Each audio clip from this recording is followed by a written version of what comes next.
Don't forget cards at ritayanez.com. And so am I. Turn on the light! Turn on the light!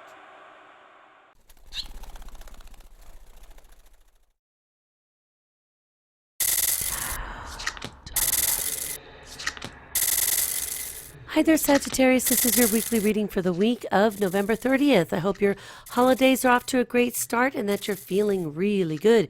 A lot of activity in your solar first house. So we will start with the information that I've been letting everyone know so that they have an idea of what the undercurrent is, what the recurrent theme is. We're still working off the Uranus and Pluto square, which, again, this is the last time that will be within a degree of exact, and even though it can cause problems and be a little disruptive, I believe very, very truly that the universe knows when things need to be shaken up so that we could sort situations out and work with the best potentials in every way. Sometimes we get stagnant and we're in a routine, or we need something to change our perspective and we won't get up and move to a better vantage point because we're comfortable. So I think the universe is really good about shaking things down so that we know what to do with the new opportunities that present themselves, whether for growth, whether for romance, whether for creativity. Also on Sunday, we're coming off of the Sun in Sagittarius squaring Neptune in Pisces. So Pisces being your solar fourth house, again, there's an issue that has something to do with your home base, the base of operations. At times, it could indicate some issues with home-based business or self-employment. And the reason why I bring that up is because the last full moon we had on the 25th of November was in Gemini, your solar seventh house. And again, there could have been an issue with a guarantee or a promise to do something, or that a partner in the business, in the job might have been not as committed as you, and there could have been problems there. So with that said, let us start with Monday. Monday, the card you've drawn is the Judgment card. This is a card that isn't as scary as it would seem if it were like a Bible story. This is just a card that indicates basically we reap what we sow. What you put into a project is what you'll get out. The effort you put into a situation, whether it's a romance, whether it's your home and family life, raising children, whatever it is that you're working on, your hobbies or your job, you're going to get what you've put into it. So if you've rolled up your sleeves and done your best and dedicated yourself to whatever it is you're doing, including students, if you have been really nose to the books, nose to the grindstone, then of course you can expect some measure of success here with the Judgment card. On Tuesday, we've got the Hermit in reverse. Hermit in reverse is a little bit weird because we don't know if we're supposed to take our wisdom and knowledge that we've gained so far and apply it to a new situation, or if we should sit still and wait for the universe to give us some kind of a sign. Now, I believe that this is a little bit different because of the astrology, in that you probably won't know what you're going to do. You're probably not sure of how you're going to handle situations. I would suggest just, going with the flow, seeing things as they are and allowing the different scenarios to play themselves out. On Tuesday, we've got Mercury in Sagittarius trining Uranus in Aries, which is your solar fifth house of romance and creativity, children, siblings, early home environment. And with that said, this kind of a trine should help you realize that no matter what comes up, you're just supposed to go with it, just flow with it. It doesn't mean throwing caution to the wind. It's about gathering the best of the elements that present themselves and moving forward with them. Mercury in Sagittarius will square Chiron in Pisces, again, that solar fourth house, where we want to communicate something, we want to say something that we believe strongly in, or we're trying to articulate and express what we feel is our truth. And then Chiron in Pisces makes it so that something about the home life, something about the family, something about the family of origin, the tribe, something on a very foundational level is wounded and needs to be healed or smoothed over, or a rift needs to be managed in some way, whether if you make apologies, if you're the one that owes an apology to someone, for an example, then that becomes something of the way that we would anticipate some prior emotional or verbal injury to another person could be healed. And then what do you do if that person doesn't want to accept your apology or to resume where you left off, there's nothing that you can do. The attempt is all that's really important here, because it's up to others how they want to handle their relationships with us. We can't control them and say, you forgive them right now and you accept them for what it's worth, and you better be friends now and play nice. Doesn't really work that way. Mercury and Sagittarius will sextile Apollo and Libra. Libra being your solar 11th house of friendships, group associations, the people you hang out with, the way that you work in the world, the way you operate, the way you present yourself, how you're interacting with other people. Apollo is all about taking a leadership role. So maybe there is some event now that in your life requires for you to make decisions about who it is that you hang out with, or what these people are going to be to you, what they mean to you, what they will mean in 2016. And you could see that maybe there are some changes and you have to take the initiative to change up and or even take people out of your social set if they're bad influences, or, for example, if they just bring the rest of the group or the party down. Sun in Sagittarius sextiles Ceres in Aquarius. Aquarius being your third house of communications is where we need to sometimes acknowledge that backing down does not mean wimping out. When we're able to take a power struggle, some sort of challenging opposition that often becomes the problem itself when the original problem had already been mitigated in one way or another. This is where compromise will really help you in explaining to other people maybe where you're coming from and what you're willing to concede and cooperate about, so that things can flow much easier for you. On Wednesday, we've got the Five of Cups in reverse, and this is an energy that is probably better than what it is in the upright, because here at least we realize that we're done crying over the spilled milk, that we're not going to lament over things in the past that can't be changed. This is also the day that Mercury and Sagittarius will oppose Psyche in Gemini.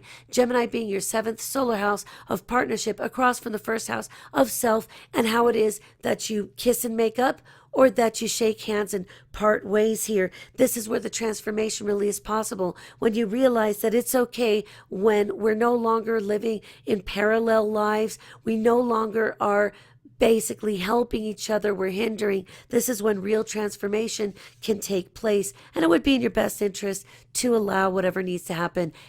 We don't keep people just because we want them. Everybody has free will and an ability to choose what they want to do in life, and even the people they want to do it with. Thursday, we've got the Eight of Cups, and this is an indication that there's a situation that you seemingly had made peace with, and you were about to ride off into the sunset, and for some reason, here you are, drawn back into the same situation, the same relationship, the same friendships, the same issues.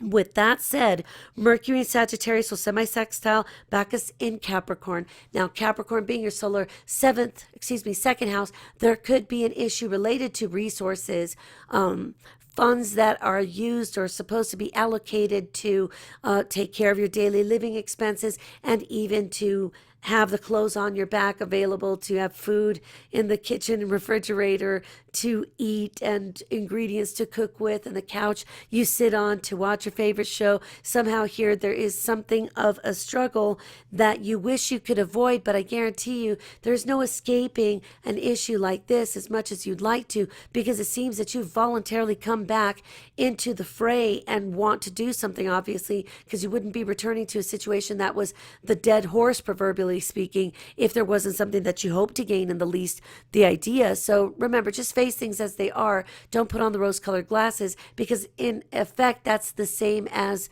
escapist tendencies, where you're refusing to see the person for what they are, the situation for what it is, or the finances or the resources for what they are. You'd like them to be a never-ending supply of top ramen. Well, that's probably not realistic. Also, Mercury and Sagittarius trining Minerva in Leo. Leo being your ninth house of higher education, spirituality, long distance traveling, which would be relative to what you consider to be long distance. Also, getting the big picture, seeing things from a different perspective. And you should know what this is like, because your constellation is the zodiac that rules the ninth house. So when we think about this, if your ruling planet, Jupiter, is in Virgo in your 10th house, you do have a little help here. So if you really need to do something about your personal life or to move on in life or to get more education, to get some certification and training, maybe you just need to go back and get your GED so that you can get into college, so that you can improve your situation. You have some help here. It would work for you. So don't be afraid of it. Remember that your ruler is protecting you no matter what the situation is. And there's a lot more going on that we'll talk about that could give you some encouragement to move forward and perhaps make some changes that are long overdue. We've got Mercury in Sagittarius, sextiling Cupid in Libra, again, Libra being your solar 11th house. So remember something here. There is such a thing as short-term friendships.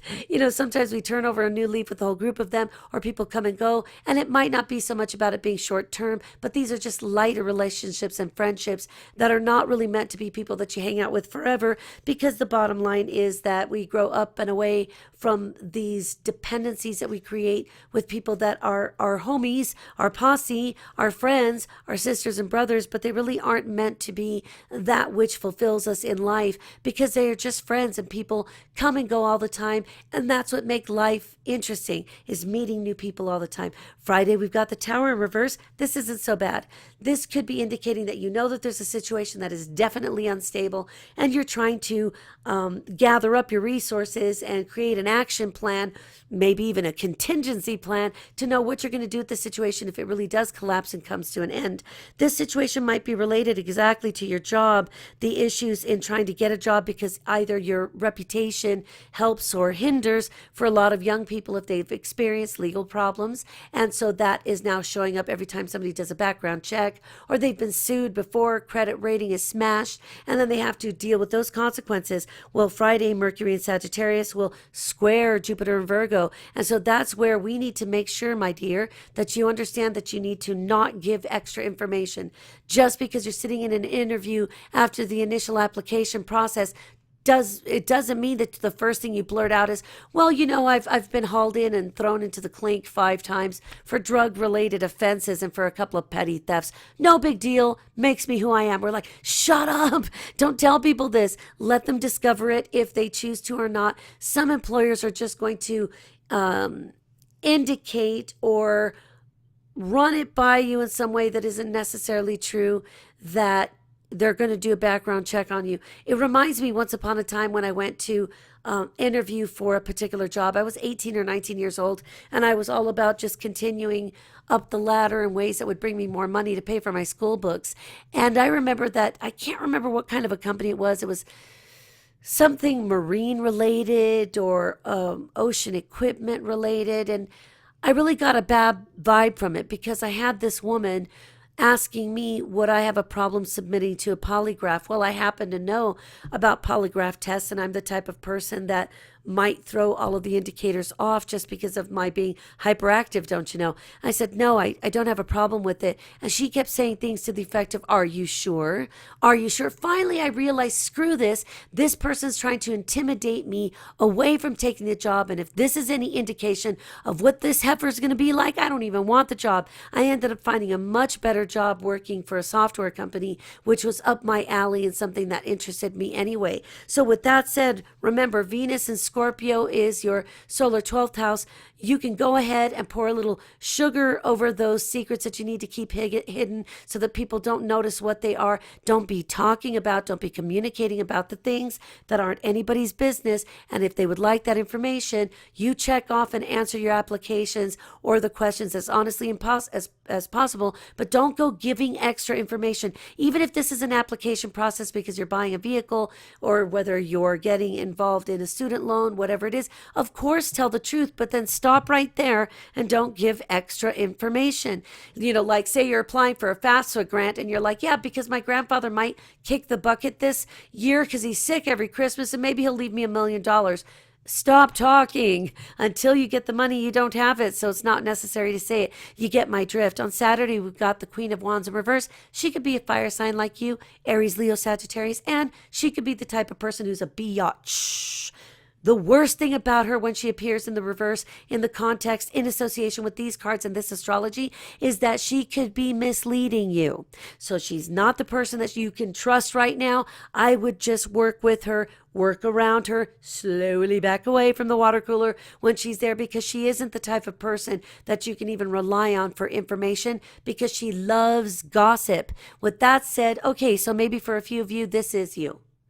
I doubt it, because you guys really don't like to be involved, believe it or not. I happen to know that you guys really don't like bull crap. When people are bringing up drama, you guys are the type that are like, okay, so I'm out of here because I don't want this. I'm not part of your drama experiment. So remember, this could also be a person that you're in relation with, or this could be somebody that you're associated with either through marriage or siblings, step siblings, a neighbor, somebody very close to you, like a friend, and you know that she's got some issues, so let's let her do her thing on her side of the fence. You do your thing in the privacy side of your fence, and if you have to put up some of that mesh so that people can't see through to your business, then you do that. Here on Sunday, we've got the Death card, and this is really great because it lets us know that at least there will be a definitive answer by the end of the week, or a definitive, if not major indication of where the buck stops and where you don't need to push any further. Now, the reason why I say these things is because the sun in Sagittarius will sextile Mars in Libra. Again, your solar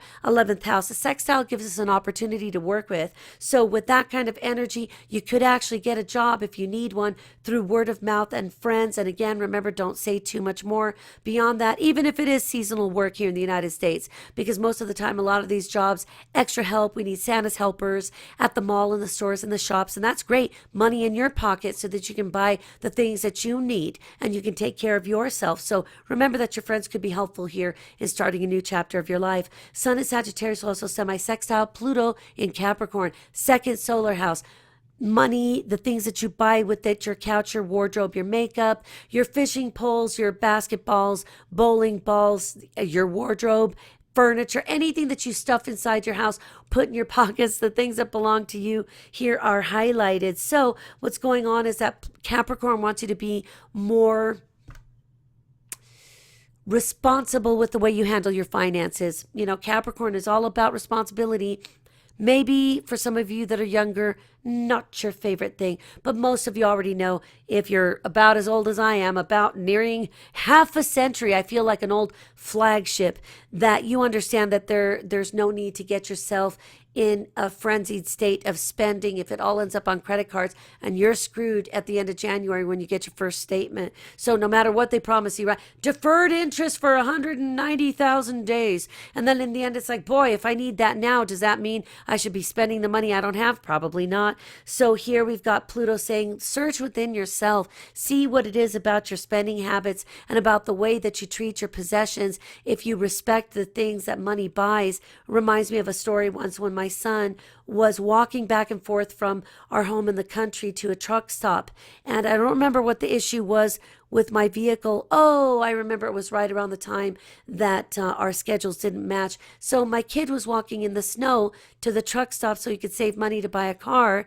And I was so proud of him. I was watching him do this incredible feat of persistence. And then I remember one day I pick him up, and then he tells me he lost one of his shoes, I believe it was, one of his $40 work shoes.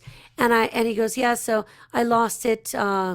Maybe he made it home, and I don't remember. He was wearing I know, he was walking home wearing tennis shoes, and his work shoes were in his backpack. He'd forgotten to zip up the backpack, and as he's jogging home, he loses one of the shoes. And I said, so did you find it? Did you look for it? He's like, no, I'll just get another pair.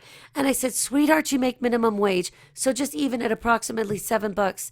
I told him, how long does it take you? 6 hours to pay for another pair of shoes? And once he got it and the light went on over his head, I said, we're going back there and we're going to find that shoe. I'm going to point the headlights of the Jeep in that area. And I made him go out and find them. And I was teaching him something, to respect his possessions, respect the time that he puts into to earn these things. It is almost self-defeating to blow money. That's what Capricorn wants to talk to you about. It's not about a bah humbug Christmas. We shouldn't be spending what we can't afford to spend. For those people that are blessed with more resources, great. I hope that you give to the poor and save some for charity, right? But this is the reason for the season.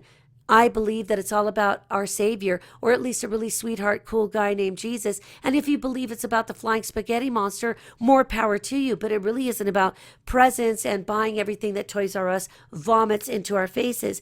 Here, Mercury in Sagittarius is going to square Hygeia in Virgo, this being your solar 10th house again. Hygeia is saying protect yourself from things before they happen. So let's just say, let's pick on a young person that's just spent half his life on drugs or something, and going crazy and thinking that life is a party. So I've already got somebody in mind, and I'm going to use this example for this, that when you get a job, you have to treat it with respect. I don't care if you're pumping gas. That shows how old I am, right? I don't care if you're flipping burgers, shoveling crap, or cleaning cows' asses at a dairy. The truth is that there are people who can't get jobs because they can't get there, or they're in an area where they're kind of tied to taking care of their children, but they can't afford to work and have their children cared for, and they're in that difficult situation where Hygeia is saying, look, if you make sure that you protect your job in the future, if you treat the job with respect, if you do roll up your sleeves and make a team spirit effort at the shop that you work at, maybe you're a mechanic, then you know that prosperity and success are the only things that can follow. And if there was some out of control issue where you're let go, you'd have respect enough for yourself and for your company to have left on good terms without burning the bridge. That's what Hygeia is talking about. How will you prevent problems in the future? In the 10th house, it's something that's very apparent, probably related to career and or your spouse's or partner's job and career, the same if you're a stay-at-home individual. Mars in Libra squaring Pluto and Capricorn again is asking you to make sure that you don't spend all your money on your friends, that you are being responsible with your resources, and understanding that there always has to be a reason for why things are the way they are, but we don't have to make them any worse than what they are. So with that, my friends, have a wonderful, wonderful holiday season. Watch your pocketbook and make sure that you choose your friends with care.